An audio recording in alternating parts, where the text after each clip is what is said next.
नमस्कार मंडळी. आज फ्लावर आणखी बटाटा याचा रस्सा करणार आहे. आपण करूया.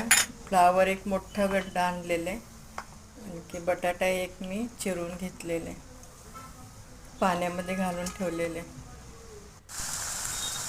तर पॅनमध्ये मी तेल घातले.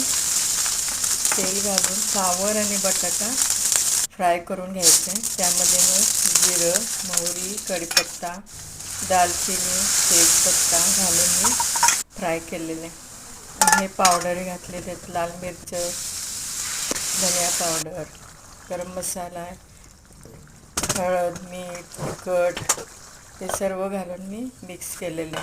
आणि एक टमाटर आणि एक कांदा, एक हिरवी मिरची, कोथिंबीर घालून मी मसाला वाटलेला आहे, तो वाटणामध्ये घातलेला आहे फ्राय करून तेलामध्ये. कशी वाटली